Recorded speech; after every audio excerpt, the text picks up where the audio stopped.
Hey, listeners, Sourdough here.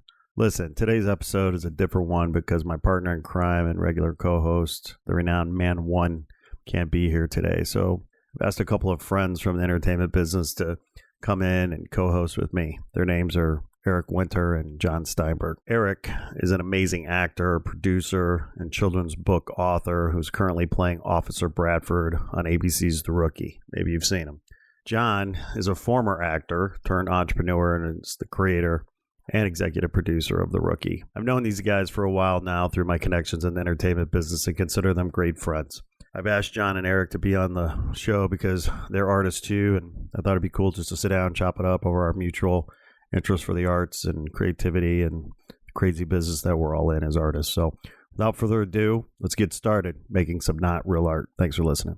Hello, this is Siri and you're listening to my favorite podcast, Not Real Art. I live for this shit cause it's totally lit. Let's go!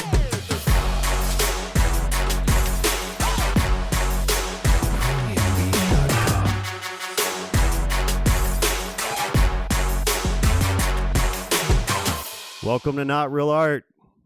What's happening? Series. Hey, you guys. You don't know this, but this is Siri's favorite creative culture podcast, and they call me Sourdough.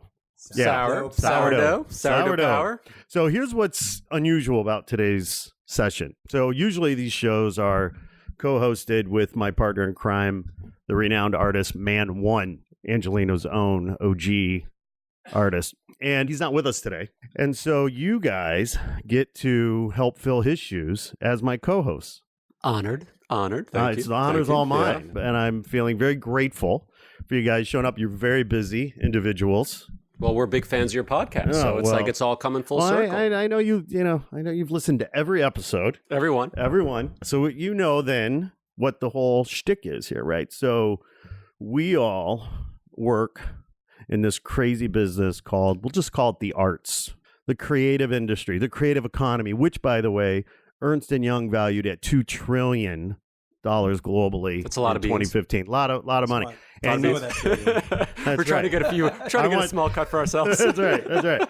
So, Eric and I are partners in crime on that front. That's right. So, given this huge industry or this huge culture that we're a part of as artists, as actors, as writers, as producers, as designers, what have you, we created this podcast to celebrate and elevate these stories, right? And just sit down, right, with our fellow colleagues, our fellow friends that work in the arts and just talk, right, about our passion, talk about our pain, talk about our interests in terms of what we do, right? And so our listeners typically hear Man and I talk about our struggle around being visual artists. There's a whole angst around that. But you guys have this really interesting life as working in television, as writers, producers, actors, as talent. But our listeners may not know who you are. Why don't you tell us who the hell you are? Eric, what's your story, buddy? Please. Well, my name is Eric Winter. Started in this crazy business as a model years ago. And you can tell. Dude, you're so ugly. How did you do that? It was a struggle. He's holding up with a face like that, with a mug like that. He's holding up quite well. I was taking advantage. No, taking a lot advantage of plastic surgery. Yeah, that's exactly. It. Yeah. I was a student at UCLA studying pre-med. Got wrapped up. Real dumbass. Yeah. Got wrapped up dating a girl who told me you should do this. And why aren't you doing this? Because that's what people do in LA. And I had taken a drama class for fun as an elective, and she helped me get with a manager that took me on as always a model. A woman, isn't it? Always, she pushed my career forward. That's how we roll. And I got very lucky early on. Got a big campaign for Tommy Hilfiger, and it sort of boosted me into this business. Dude, I think I was wearing your pants. My underwear, man. I was wearing the polo. Those polos. Underwear model. My box of briefs. Those little flags. And that has snowballed into an acting career with a lot of study and hard work and a lot of no's and okay, let me see your sad face right now. If you're an actor, let me see your sad face. Oh, it's just Oh my God, I'm going to cry. It's a puppy dog face. No, it's more of just pissed off and angry. It really don't get sad. You just get mad. It sucks. I don't ever walk away sad. It's always like, why? Why wasn't it me? And you normally don't get the why. Yeah, and that's the frustrating you don't usually part. get the That's why. part of the arts. A very difficult part of the arts, and especially someone like I come from a sports background where you generally can get the why as to watch tape. This is why it didn't work. This is why you missed the tackle. This is why you screwed up. So let me break this down for a second. So wait a minute. So if I understood what you were saying, now, what our listeners don't know, that you and I know each other socially, so I know this a little bit, but like basically what I've learned about you over our friendship is that I really have to hate you. I have to hate you. You know why? Because not only are you fucking ugly, you're dumb, and so let me break this down. So you were an athlete, you were a model, and you were pre-med. So like you're a triple threat. He's like Wookiee in Something About Mary. Yeah, I heard he's modeling. Yeah. Well, Eric, get there one step at a time. Eric, I know you're used to things being all about you, my friend, but we have to share the love today, right? Yes, because 100%. we have this other tall, dark, handsome guy over here. Who the hell are you? Though. Who the hell are you? I'm Jon Steinberg. I work with Eric on The Rookie. He gave me a job. What is The Rookie? The Rookie is a police dramedy on ABC, Tuesdays, 10 o'clock. Mm-hmm. Eric is Lieutenant Bradford. He's amazing. And I'm one of the executive producers on the show. How the hell did you get that job? Like Eric, it was a long road. I studied communication and writing and theater at Syracuse and got out of school, and I tried to get into the CBS Page program, which was like the way to get into TV in New York, which I highly recommend if anybody is listening right now that wants to get into television. And I couldn't get in. And funny enough, I kind of backdoored my way into doing TV commercials as an actor. And I was for those people who are probably 40 and above, I was the son of the MCI campaign in the Friends and Family. I was the TD Ameritrade guy and had a nice little run, but I always wanted to get into TV. And can our listeners YouTube those ads right now? Yeah, that's I don't know. what's happening. It's kind of funny. But I went as John Stonehill. John Stonehill was the SAG name. So what I learned a valuable lesson is as I had something else going on and I cared less about getting into the CBS Page program, the stars aligned and they called me saying, come back in for an interview. I no longer wanted the job. And I said, just for the experience. And I learned so much about life that I went in there and wanted to learn rather than try to sell myself. It was more about learning what they were looking for than trying to sell myself of what I wanted from them. And by the end of the day, they actually begged me to take the job. And so became a page at CBS, did that for a couple of years while I was doing commercials and writing and eventually moved out to LA in 2001. So wait a minute. So we have a New Yorker and an Angelino. Mm-hmm. Because Eric, you were born and raised in LA, right? Born and raised here, yeah. Around all this craziness. People actually are born and raised here. It's so strange. And I'm born and raised in and around the flyover city of Chicago. So one of my favorite cities. We're all represented here. It wasn't until I moved to LA that I ever heard that phrase, flyover city. So I moved to LA. It's because the connection city is a big hub? Is that why? Well, no, because some fucking asshole. No. So I'm at this dinner, right? And somebody goes, so where are you from? Because I just moved. And I said, Chicago. And he goes, oh, the flyover city. I don't understand how somebody would say that. It's like a major, awesome city. I had never heard that before, right? So I said, well, what do you mean flyover city? He said, well, you fly over Chicago to get from New York to LA. And I was like, you know what? Keep flying over. Yeah, dick. That's funny. What an asshole, right? I've never heard that keep flying over. So I've anyway, never heard that. Even if it was a place that technically I've never been to or plan on visiting, I still wouldn't say that to the person who's from there By the way, anyway. of all the cities that are a flyover, one of the biggest, best cities, like there are plenty of other cities that are flyover cities. Oh, and my a major, God. I mean, how many amazing, talented actors and comedians came out of Chicago? I have so many stories, which I won't go into, but I have so many stories about days in Chicago, out with the boys, randomly meeting somebody at the bar from LA. And we would, oh, where are you from? Oh, LA. Oh, come with us. Yeah. Cut to them, under the table at midnight going, what's the problem, pal? Anyway, okay, so what I love about our stories, right, and what brings us together is, because, let's cut to the chase, right? We're all artists. Yes, some of us have scientific, analytical minds as well, but, we have a real artistic core. We're creative people. For whatever reason, we were passionate about expressing ourselves through different mediums and stuff. And so, it's a real struggle. You guys both have had real struggles and we're still struggling. Nobody's really where we want to be yet, right? Especially in this business. I think with art, it's always, it's a growth process. You're constantly changing and you see it, whether it's an artist that paints or whatever, they're always going through periods and phases that they're evolving through. And I think with actors, same thing, producers, same thing. And, you brought up a very valid point. It's like the moment you sort of stopped not caring, but putting so much of your energy into one thing, it all of a sudden flipped and it came to you. And so I feel like so much of the creative in this business, it's a lot of that. The more you continue to just put so much energy into that, not that you shouldn't give it your all, but when it's all encompassing, it seems to put up a flag to people that they can see. Yeah. And when you release that, and you just do it for you and you're creatively passionate about it, people start coming to you in an interesting way. And I think that was a point that you brought up that I can fully relate with. Yeah, I agree. I mean, and we're all telling stories. I mean, it's a visual medium. I mean, all art is visual. I mean, obviously you're more in stills. Eric and I are obviously, telling a story. Live action. Live action. And I think in terms of listeners out there, I would also keep your eye on the marketplace. It's a business. And I think that you can't be naive to ignore that. And I think you really need to tap into. And I think one reason why, you and Man have done a great job. And I think one reason why Eric is successful and why The Rookie is doing well is, what is the marketplace? Now, you need to tell a story that taps into some kind of universal experience that people could relate to. I mean, that's what we're all doing when we watch these stories is how do we relate to this and how does it take us to this?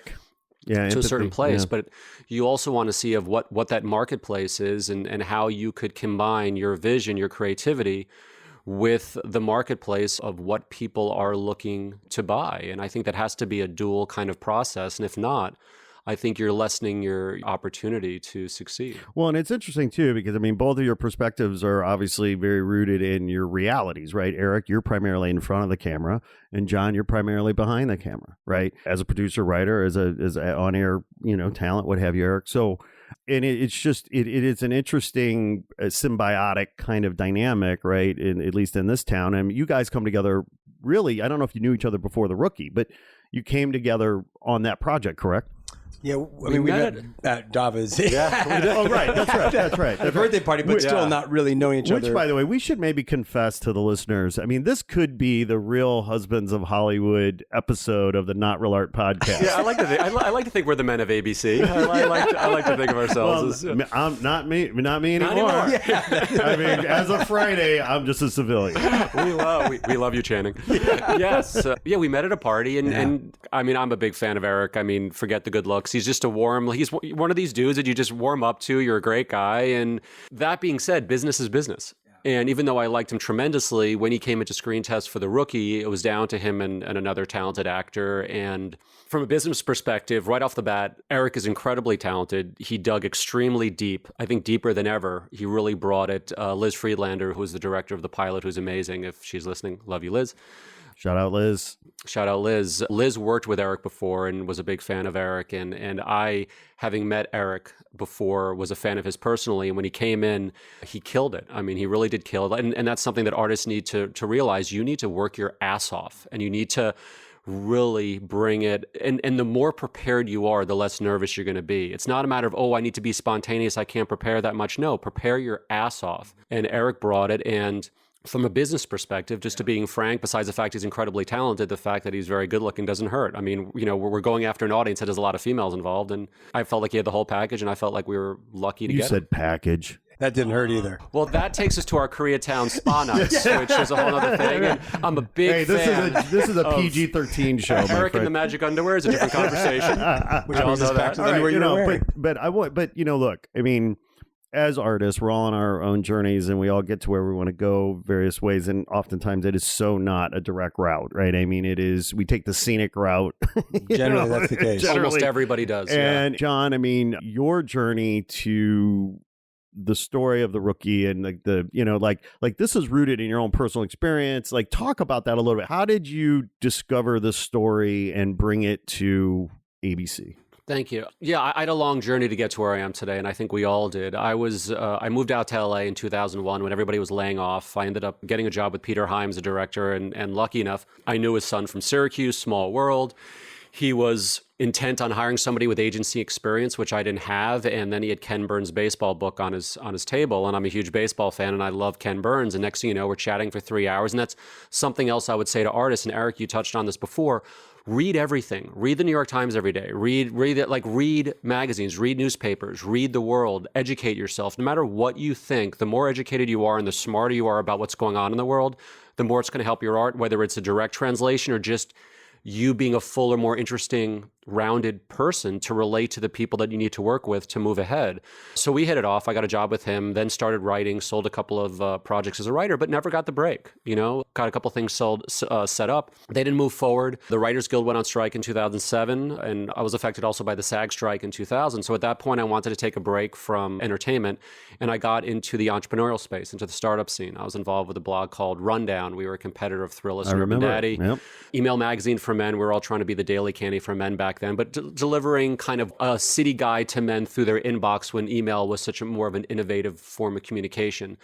And through that process, I led all sales, all biz dev, closed dozens and dozens of campaigns with blue chip brands, and really learned how not only to sell, but to tell a story. And when it comes to sales, and everybody listening right now, you need to sell as well as you need to perform your art. And that's part of the process, is to sell your art or sell yourself, and really focus on not just trying to impress the person, but sales is about solving a problem. What does that other person need, and how can you help them solve that problem? And when you approach it that way, it's amazing of going through that process of the last 7-10 years in this space and launching 2 or 3 companies of focusing on the business, even though we're storytellers. And so when it came to The Rookie, I had a dating blog, even though I'm happily married. It was called Check Their Fridge. As Scotty, Eric, I don't know if we ever talked about this, but it was based on my single life when I was single, where I would analyze somebody's dating prospects based on the refrigerator. And next thing you know, I'm on dozens of morning talk shows. I was blogging through my alter ego, Jon Stonehill, and I got approached to do a reality show.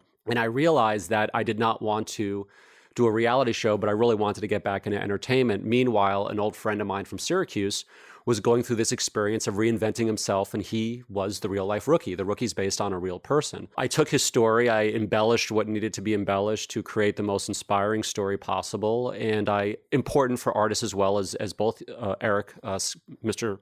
Sourdough, as you know, IP, intellectual property. If you're going to develop a project, the more intellectual property you can have to support that project, the better. I got the life rights to the real life Rookie. I saw an amazing 1-hour dramedy show here. For our listeners, and I know there's probably one listener who has not seen The Rookie, just one. I know everyone else has seen it, so they know the premise. But for that one lonely listener out there who's saying to themselves, what is The Rookie? Give us the quick elevator pitch on the premise. It's about a 45-year-old guy who is going through his life and realized that he's not doing what he was meant to do with his life. And so he wanted to do something that mattered. And he looked around the country, and the only major police department in the country that takes rookies over 40 is the LAPD. True story. True story. So he moved out here. And think about this. He's 45, and 9 months later, he's walking the streets of LA with a gun on his hip, ready to shoot somebody if he had to. I mean, the life transformation he went to. And there's this amazing fish out of water story here. And we all love fish out of water stories, right?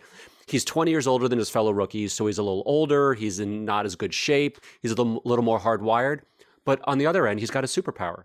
He's so much smarter and more educated than his fellow rookies, as well as probably 95% of the entire department.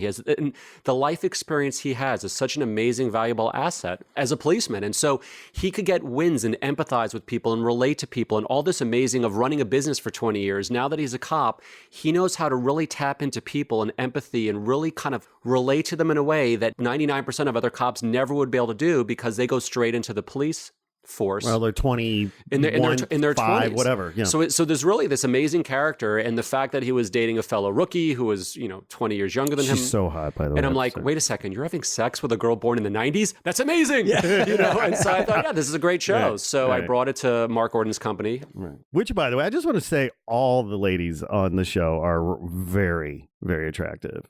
I really like. That's really the only reason I watch the show. The thing, Eric, no offense. No, look, we have Mr. Handsome over here, and I want Eric to chime in. But the one thing I will say, as somebody who kind of oversaw the casting, what I love about the ladies on the show is you actually buy them as cops. As cops, 100%. even though they're beautiful, they're 100%. not.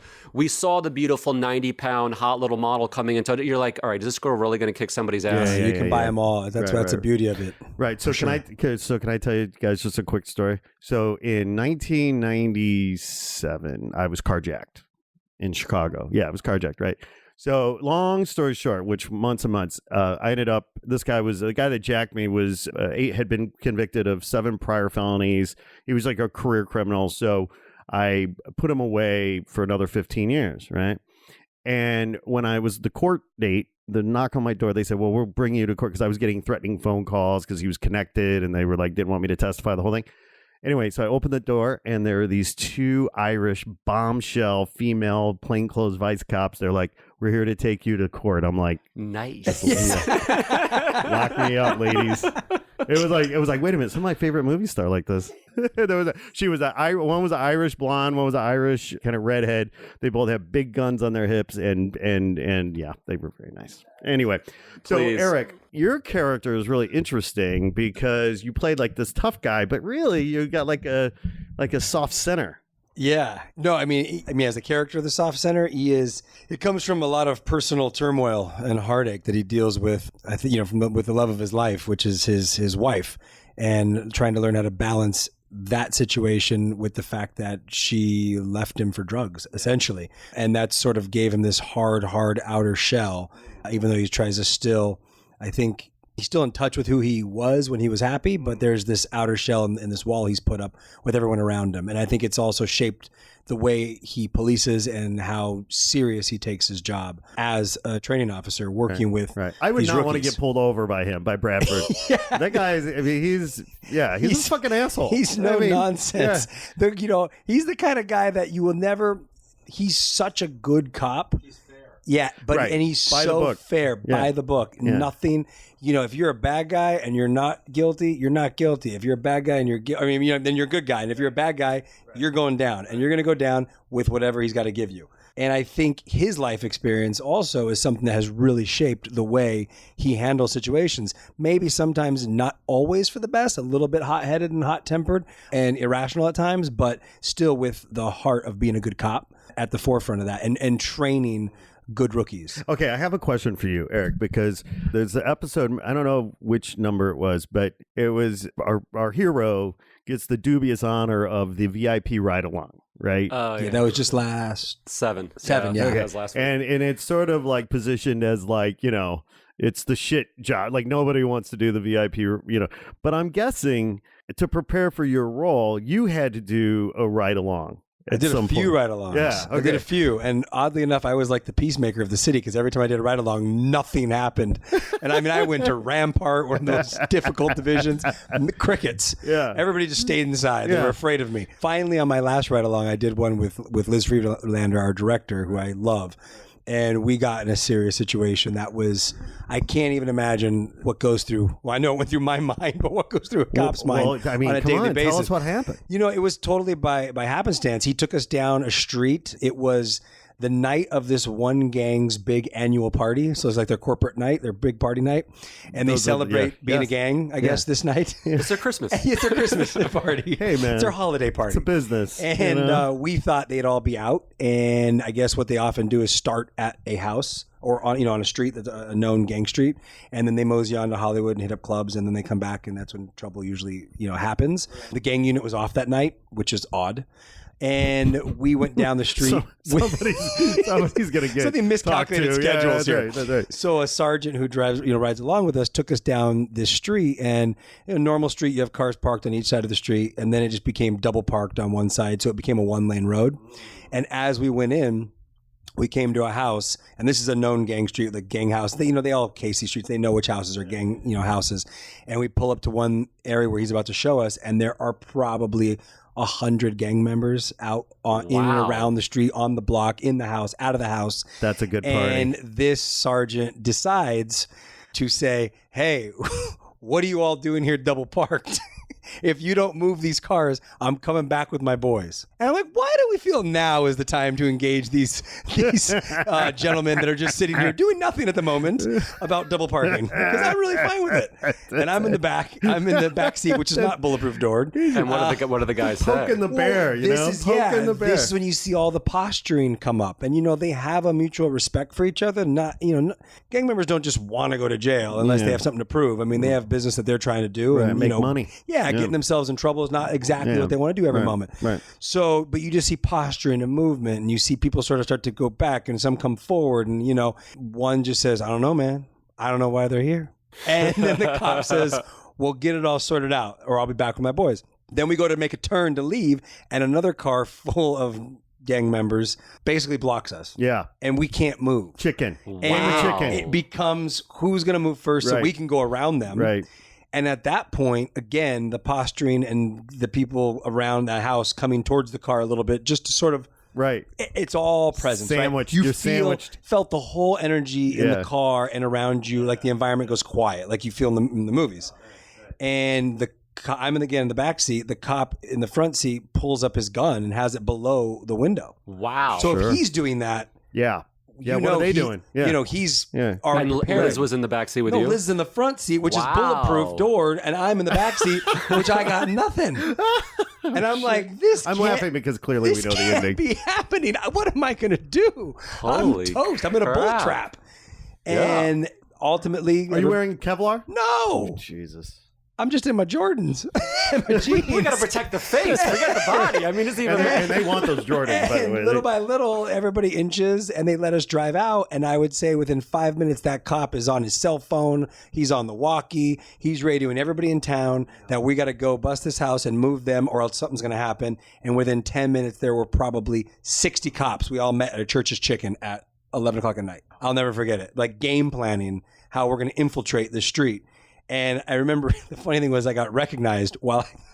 So they're all there, and one dude had seen me in Harold and Kumar. Yeah. And so we're standing I there. know you were in Harold and Kumar. Yeah, I'm in the second one, the Guantanamo Bay. Oh, got it. I'm the douche that's dating Kumar's ex-wife.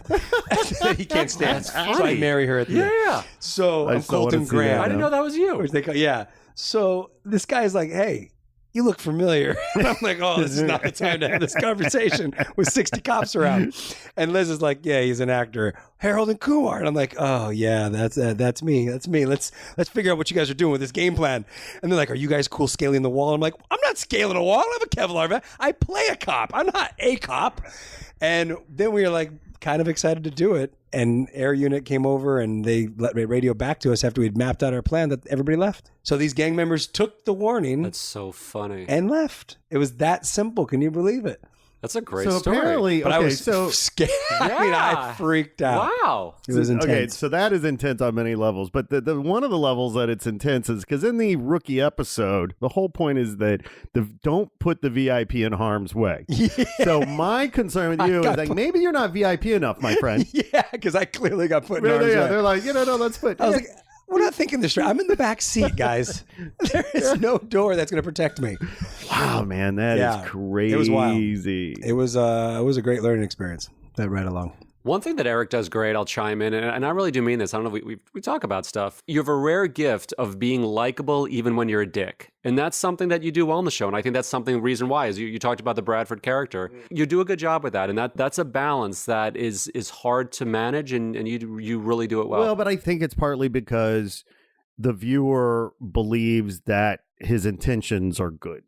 Like, he might be a hard ass and he might, you know what I mean? He might be a dick, whatever, but like, his core is kind of well-intentioned. And it happened even like in the pilot. And that was what I've heard a lot of the testing and even people that just commented after it aired. It was like people couldn't stand me and didn't know what my MO was, why I was so hard on my rookie. And then when they saw the interaction with my ex-wife and that she was an addict, and what he's going through on a personal level, everybody started to empathize with my situation, and feel for me and realize this is a guy that's trying to, every day trying to do good and work his ass off on the street to protect people. Yet he's got this crazy personal turmoil going on. How do you balance real life with what you're doing, on the job? Yeah. And going back to real life and going back to what we're here to talk about in terms of the art, what probably most of your viewers don't realize is the story of your character is based on a real story. And in terms of art, we have to learn how to curate. Mm-hmm. It's all about killing your babies and what works, what doesn't work. And a death sentence to an artist is thinking that every single thing they do is a gold nugget, and it's not. A lot of what we do are turds, and we have to separate the turds by from the what's way, good. to that exact point, right? So I just got back from Art Basel, Miami, right? And I was talking about this yesterday with somebody. They're like, well, how was the art? I'm like, well, 80% of it was crap, 10% of it was promising, and 10% of it was genius. Like, that's it. So to your point, yeah. I mean, not everything you do Exactly. is going to be good. And by the way, don't be afraid to say to yourself, oh, yeah, that's crap. Let's throw it away. Let's go on to the next. Yeah. And so it was interesting is when I've heard hundreds of stories from Bill, the real life rookie, who the show's based on. And out of the hundreds of stories I heard, I probably chose 5 stories to, this will be part of the pitch of what we bring to, the production company, the studio, and move on to the network. And one of the stories is real life story.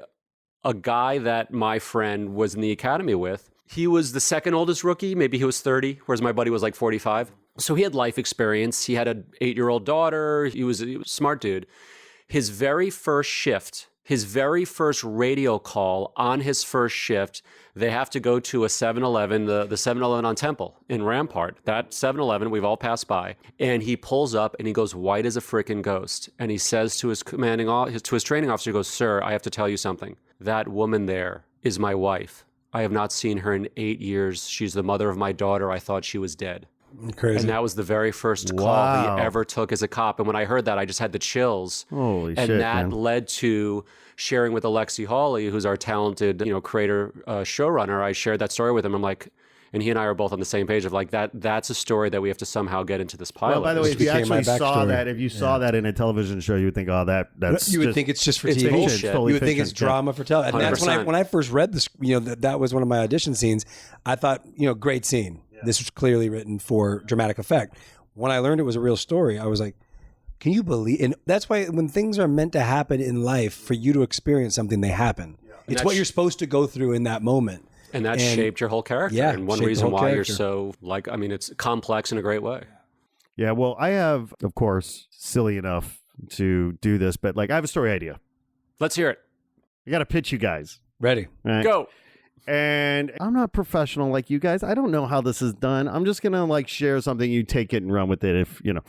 But here's the truth, right? So I know a lot of graffiti writers. And what a lot of people don't realize about graffiti artists is that those guys grow up in neighborhoods that they have a choice. They have they can either pick up a gun and join a gang, or they can pick up a spray can and become an artist, And, a lot of people look at graffiti art as just straight up vandalism. They don't understand that this is rooted in a community and a culture that doesn't have a whole lot of options.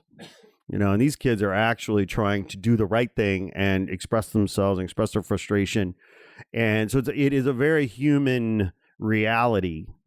So I think it'd be an interesting storyline to explore how perhaps your character, Officer Bradford, somehow befriends this graffiti writer that is struggling in this world. And maybe the other cops thinks he's an asshole, but he's actually a good guy and what he's going up against, and you can sort of humanize this reality. So anyway, Well, here's what's Take it and run with it. here's interesting. Here's where my mind goes with this, frankly. It's something we could talk about with Alexi. And I think here's the thing. You're bringing up a great subject. Now it's how do you twist it, filter it, and make it actionable? One thing that might be interesting is there's a graffiti artist who's your secret informant. And by the way they tag buildings during the day Yeah, that's interesting. are actually secret signals to Bradford of what's going on in that neighborhood and what to watch out for.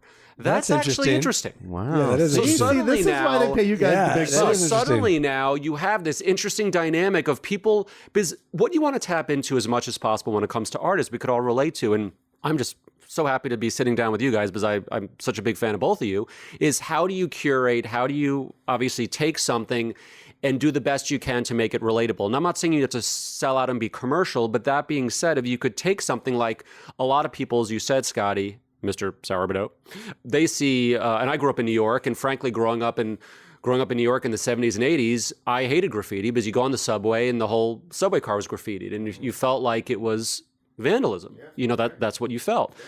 And we all drive by this graffiti, but if suddenly you take this commercial, relatable concept that we've all seen and suddenly it becomes this interesting twist on something we already know, that's why The Rookie sold. We've all seen a zillion cop shows, but instead of the typical story we've all seen of the young stud rookie and the seasoned veteran officer and they learn from each other, we've seen that. We did a twist on that and suddenly the seasoned, mature guy is the rookie and they learn from each other and there was this twist that related to.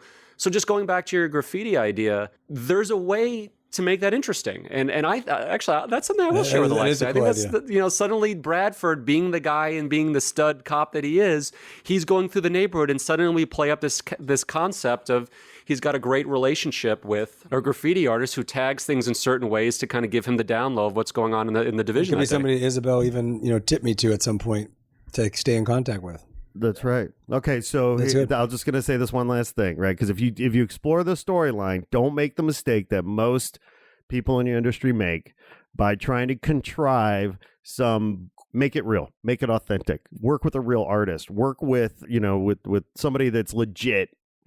Well, I think we know somebody. You know somebody. Okay, artist. I can hook you up. We have a contact. Look, it is amazing. Like how many times, it's like no.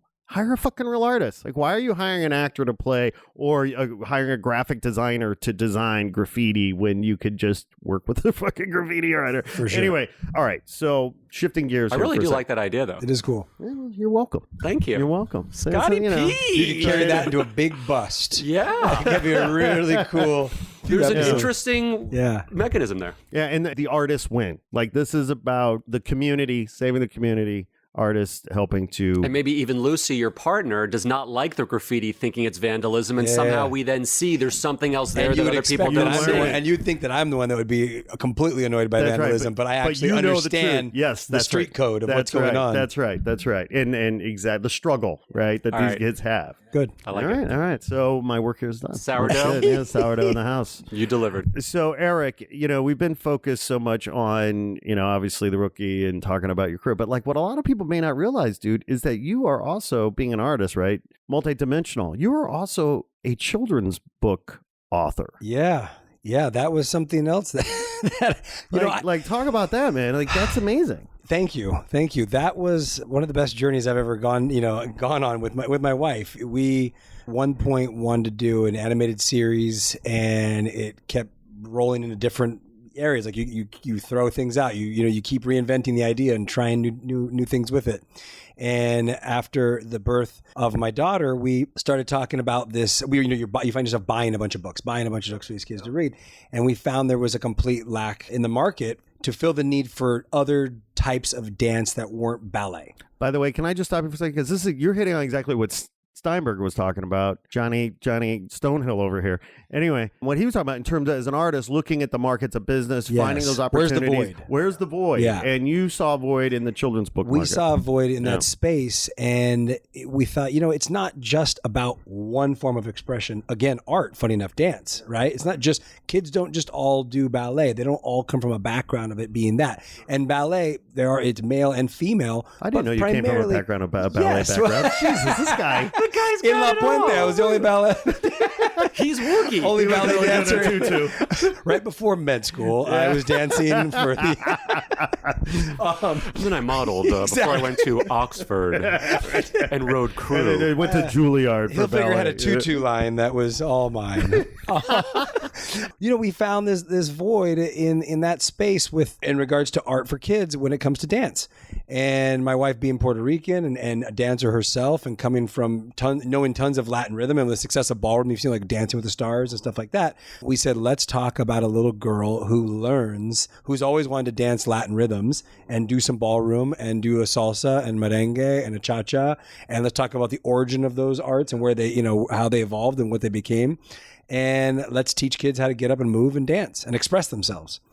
And it turned into a story about that, a little girl going on a journey. And how'd you go from story idea to actually get the book written? Right. Did you have to get an illustrator? Like, take us through the process. We got an illustrator out of Puerto Rico that my wife's known for years, and it's felt, again, talking about authentic art speaking to the cause. We found an artist that felt authentic to our idea, that really, really elevated the book. Yep. And nothing felt contrived about doing, here's a book about Latin rhythms, yet none of the illustrations feel like they go hand in hand with that. My wife and I wrote up a whole synopsis of what we thought, because we're not children's books writers to know exactly what to write page by page. We wrote up what we thought the book could be, and our agents presented it, and Penguin bought it. That's so and it was cool. amazing when that happened, and at that point brought in the illustrator, and it was a long process, but finally getting that released. And how long was the process? A couple years of finally going through it from our from inception all the way to selling to a year of art development and then finding the release. How long was the time frame, if you don't mind? I'm curious. How long was the time frame between selling to you guys actually finishing the script, the text of the book, and then from there till the book was released? Probably a year and a half, maybe, at that point. Not to mention the 6 months or more before that of us writing and trying to get it sold, because the art itself took at least 6 to 8 months. You know what I mean? And you have to get their Penguin's approval, our approval, constantly going back and forth, making the dialogue work on what pages and the art working with the dialogue. And then it was just trying to pick a time for launch, and it was. Is it hard to carve out promotion for the book with like both you guys being successful working actors? We were able to make it work for at that time. The time of the launch, we were able to work it out. We did a little tour in New York and got out there and promoted, and it was great. It was great. Such a great very story, fun, man. Very fun, journey. Something very different for us. Is there a sequel in the future? I would love for there to be. That was something we talked about. What can Sabella go on another adventure doing? What can she do? So we got Dylan now. Come on, give him an adventure. Exactly. We go ahead and do it. And how do his friends respond to a boy into dance in that culture? Yeah. There's maybe something. By the there. way, here's the thing, man. Dylan learns how to dance. Oh, Right? man. That's a life skill that will serve him telling you. well. With his two I'm parents, telling you. kid's gonna kill it with the ladies. Right. That's one thing I wish I was so much better at. Like, growing up, you're like, I don't want to dance. I don't want to do dance. You get there and you're out and you see But come on. some dude tearing it up and you're like, man. Yeah, shout out to the middle school sock hop, right, circa 88 or whatever the hell, and the girls are in the middle of the floor dancing, and the guys are just standing along the perimeter looking cool. True. Yeah. And then when you dance, you got your hands on her hips. She's got her hands around your neck. You got your go-to moves, left, and then step right, step left. And oh my god, my hand's getting closer to her. Yeah, and I'm trying to make sure my true. erection isn't pressing up against their leg. it's so true. Middle It's so school, true. so hard. Pre-social media, when people had to engage face to face. Yeah. I know, right? Boy, Imagine that. Time has changed. Yeah, man. Times have Yeah, changed. well, that's awesome. Yeah, it was cool. yeah. It was a great way to again grow and expand. And like you alluded to, when you're in this business, you really got to know the market as a whole. What else is out there? What keeps you creatively stimulated? Is Penguin pushing you for? I mean, obviously with a book like that, I assume they're pushing you for more. No, they haven't. I mean, it hasn't come up in that way yet, but they were very pleased with it. And it's it comes down to a combination of things. I mean, that division changed over, and it was under a division of Penguin called Celebra, who eventually merged into just Penguin Kids. That guy has since left, and new regimes and everything come and go. Congratulations, that's Thank really you. cool, man. So we'll see if anything evolves from it further, but it was a lot of fun. We're sitting with a Renaissance man, sourdough. Totally. It was Swiss Army knife over here, of creativity. I love So we spent a lot of time, right, as artists talking about the art we've done, the art we're doing. What's next? I mean, because like the curse and the blessing of being an artist is that we're always having new visions, right? We're always seeing new things, right? We're always having ideas to say, I want to do that. I want to do that. I mean, we're never really satisfied, right? Because I think we're overachievers inherently in that we want to create, we're not happy with what was yesterday. We're more interested in tomorrow. So, in today maybe. So the point is what's next for you guys? Like, John, I mean, you're busy. You just came from another meeting where you're, trying to sell another story. But I mean, where do you want to be 5-10 years from now as an artist? Like, what are some of the projects that have you excited for the future?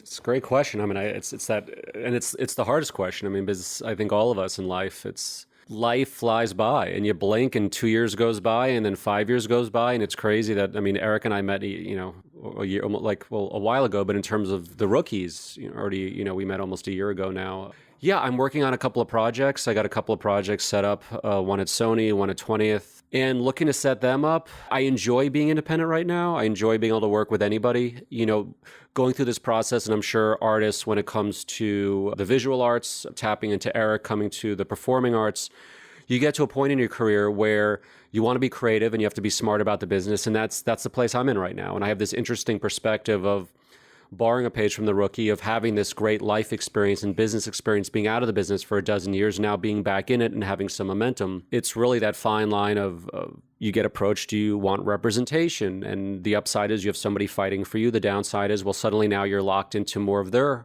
stable of writers and you're getting pushed in certain directions. So I'm kind of enjoying really seeing where the wind blows for just a little while here, getting some projects set up, working on what I'm passionate about in terms of having an overall, that's come up in discussion. And again, the upsides of that compared to being more locked into a certain studio versus having the opportunity to work with anybody.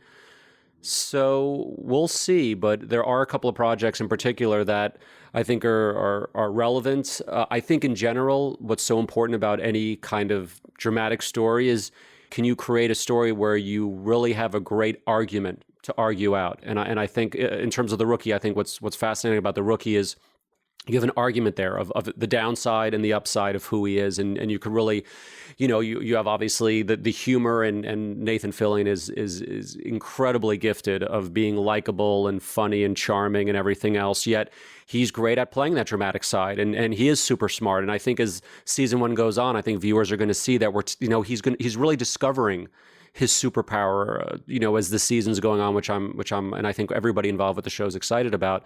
In terms of this other project I'm working on actually, we'll hold off on that for now. But again, there's a great argument to be had there of here's this fascinating character, and there's an upside and a downside. And I think for all artists, especially when it comes to writing, if you could find an argument that's relevant and have a great, strong argument on both sides, you're onto something. But Jon, you're just like Eric is, we all are, I think, a multidisciplinary artist. I mean, you have your hands in different things. You're also a tech entrepreneur, right? At creating interesting apps and things in the tech world. What's happening with your endeavor? I'm working on an app called Plans, Planz, because cool. Well, we all know that's hipsters. I'm old, but I know the young hip kids now, they like to take a word and change a letter, like lift with a Y. It's a very cool thing to do. Street. I'm following the cool kids.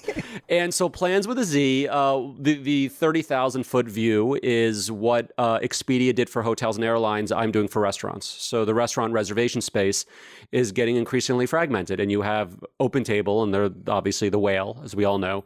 But now you have Resi, you have 7 Rooms, you have SeatMe, which got bought up by Yelp, and more of these restaurants are going to these other platforms. And so for the first time, we are aggregating, I should say. You're aggravating. Yeah, all right. I aggravate myself. I'm aggregating the platforms. Yeah, so we're aggregating these different platforms like Expedia for restaurants. So for the first time, you could sign into these different accounts and find and book any restaurant you're looking for from one place. And what we also do, which is an interesting twist, is we invite the user to integrate our app with their existing calendar. And if they do, we will automatically curate and show them restaurants that are available for the date and time of the food-related calendar events that they create. So if I put in my calendar dinner with Eric and Sourdough Friday night at 8 o'clock, we will automatically send you a notification and then show you the best available restaurants for Friday night at 8 o'clock that you could book based on the calendar event you just created. Oh, fantastic. Wow, that's cool. And it's fun. I mean, entrepreneurship is incredibly creative if you allow yourself to be. And starting a business is as creative as starting anything. The artists I know are incredibly entrepreneurial. I mean, every artist I know is a small business. I mean, they're creating product and IP all the time. And you're a brilliant entrepreneur. So when can our listeners download the app right now? What's happening? We are probably about a month away from being on the, we've been approved by the App Store. We're just doing some final tweaks, and then we're going to bring on our first beta users. If people are interested, Jon at makeplans.com, Jon at makeplanz.com. Shoot me a note and I'll engage with you if you're interested. Sure. That's great, man. Yeah. How about you, E? What's up next for you? Obviously you're very focused on the show. I mean, you've got to, but as an artist, as a creative professional, what other things are inspiring you? We have a few more months till we wrap, but I'm always constantly busy, and as we've talked about, working on other things. And I also have been in the producing space for a little while now, and I have a show that's in contention right now in development season over at Fox, and I have another one at development at Warner Brothers. So it takes a lot of my time. Some are newer and some have been passion projects for a long time. We talk about journeys. Like the one at Warner Brothers has been a process, a very long process. And is it a personal story or a story based on of my somebody dad's else? life? Yeah, based on my dad's life. Your dad was quite a character, wasn't he? Yeah, it's like a fascinating story. Fascinating. It's a period piece set in the late 60s. Yeah. I'm really excited about finally seeing where that one can possibly go. So with the time off from The Rookie, I'll be obviously looking for other ways as an actor to continue working, which is always the case. Find a movie, find something in the off season, wait for our season 2 pickup. Knock on wood. Absolutely. Everybody watch The Rookie. Exactly. Sorry, guys, I can't help with that anymore. Tuesdays, 10 o'clock, ABC. Exactly. And then, produce content. Right on, man. That's exciting. That's exciting. Well, and I ask because, this goes back to why we're even doing this podcast, right? Because there's so much energy and activity happening in the creative world. And, the purpose of this podcast is to celebrate and elevate those stories. These stories are not getting told in mass media, really. Sure, you'll get an interesting artist interview on NPR, or sure, Time Magazine has their annual design issue. But there isn't a dedicated media company focused exclusively on art, design, and creative culture, right? And so this podcast is really meant to and by the way, there are other podcasts out there that are doing this. And I think the reality is, because it's a $2 trillion segment of the global economy and represents a multi-billion-dollar lifestyle, because being an artist isn't a job, it's a calling, right? And yet that community isn't being supported through mass media in a focused, dedicated way, right? So one of the things, I hope Sirius Radio is listening, because like one of my vision, the thing that's exciting for me is I want to create a channel on Sirius Radio dedicated to creative culture. Can you imagine having a channel where artists get to do what we've done, right? All day long, right? And if I'm Sirius Radio and I got 32 million subscribers, don't tell me a couple of million of those people aren't way into art, design, creativity, and want to hear about not just the art, but the business of the world, the artist, the art behind the art, the business, the process, the whole thing, right? So, we started this podcast as an experiment to see what we would learn. And I have to confess that I don't think I would have ever thought of talk radio as a platform if it weren't for this podcast. And, everyone's so focused on podcasts right now. And that's great because they finally figured out how to monetize, podcasts. So people are focused on it. But I'm a big zigger. When people are zagging, I like to zig or whatever. Right. So, and no one's really thinking about, or at least, I think it's a matter of time. This is going to happen, right? It's going to happen. Eventually Sirius Radio is going to, or, Apple Radio, somebody's going to do this, but I want it to be us. People love hearing stories. I mean, at the end of the day, that's all art is like a story, whether it's even a flash of a moment in time of a story or, Eric on The Rookie. But art is telling stories. And frankly, what you're doing with this podcast is you're telling stories. You're telling stories behind the art. That's right. And I think you really hit the nail on the head when it comes to a calling. Because one thing if I had to go back to Syracuse and say, this is what I've learned, I would learn that if you don't have a calling or you don't love art, or you feel like you're just as happy being an accountant, I think you'd be the craziest person in the world not to be an accountant. My dad was an accountant. And you know what? At the end of the day, if you learn how to be an accountant, you're going to make great money and you're going to go to Europe every year and your kid's going to go to a great college and you're going to have a nice life. Doesn't mean it's the life for you, but if you love art, you should absolutely do it. But I agree with you. It should be a calling. It shouldn't be a way to make money or to find fame, because there's a lot easier ways to make money and be famous in today's world. The most unstable profession. Yeah, and I mean, but the truth of the matter is, guys, I mean, like you think about when we say art, we're using it in a very kind of specific way. But like when I think about art, like I'm thinking about it in a very broad way in terms of saying like, a graphic designer who's working at Leo Burnett Advertising Agency would love listening to this show. And in fact, they would love having a show talking about graphic design vis-a-vis advertising, or talking about advertising. How many people love talking about advertising, right? As an art form. And so there's this whole culture of creative professionals, that live a lifestyle that celebrates art and creativity, and, telling those stories and supporting those folks, I think is really important. And oh, by the way, like really one of the reasons I'm so passionate about this is because it would reinvent arts education. We're so focused on, that these budgets are being cut. And my question is, how can mass media help? And I think that radio could kind of fill that void. Eric, I just think one thing, as everybody's talking, that I love about this idea and the podcast and the idea you have in bigger scope is people with art in general are so used to seeing a final product, but nobody understands how you got to that final product. That's and exactly that journey right. to get to the product is so interesting, sometimes more interesting than the art itself, Yeah, because right. it had so many more ups and downs and layers to actually see the final piece. It's like when you go to Europe, for example, and you see an old sculpture and you look at the Statue of David and you're like, oh my God, this is the final product, but nobody knows how many incarnations it went through to get to that final product. What was first there, then chopped away, and then put back, and How then many years? to get to that final piece. And that struggle, because it's a struggle for everyone to get to that piece. Even if you're a brilliant artist and whatever you did, you still chop down a lot of stuff to get to that final thing. 100%. And by the way, The journey is amazing, and to talk about it's special. for sure. And we talked about the Rookie being a dramedy, right? The art world's a fucking dramedy. Well, so is that, and also just bringing it back to a very commercial form. Advertising is a short movie. I mean, I think it's safe to say if there were no commercials during the Super Bowl, they'd lose half their audience. I mean, that's why half the people, so many people that watch Super Bowls is for the big 100%. commercials. Can you imagine Sirius Radio having a channel, and then the day after Super Bowl, there's a show that they just talk about the fucking 100%. advertising. Well, they do that on TV already. Think about all the Exactly. commercials that don't make the cut or didn't 100%. make the That's cut. right. That's And exactly. why did that commercial right. make the cut? And who was the genius that came up with the best commercial That's right. for the Super Bowl? That's right. How did they come up with And that you creative have, vision? You have that team come on and talk about the creative vision to get to the final product, because we all have seen a Super Bowl and had that one moment in a commercial where you're like, that was amazing. That commercial was incredible. Who are the minds behind that Totally. commercial? How'd they come up with that idea? Get the guy who did the 1984 Apple commercial. I mean, like that. I know it's one of the most famous Exactly commercials of all right. time. No, but no, like, exactly look right. at that. I mean, that's exactly right. 30 years later we're talking about Exactly that. right. The path to get to that is incredible. And some of my favorite scenes in Mad Men were like some of those moments when you're really, as Eric said, when you're tapping into the process and the time, and you might see this great illustration, but to see the rejections that as Sourdough, you said, the graphic designer at Leo Burnett, that guy's getting shit on, a dozen times a day for a month before finally he gets that approval, and he's banging his head against the wall, and he's got to put food on his table for his kid. And even though he's creative, he also knows he better deliver commercially or else he's out of a job. Yep. And there's a drama there. And even with all the frustration, he couldn't imagine, or she couldn't imagine doing anything else because they, inherently love what they do.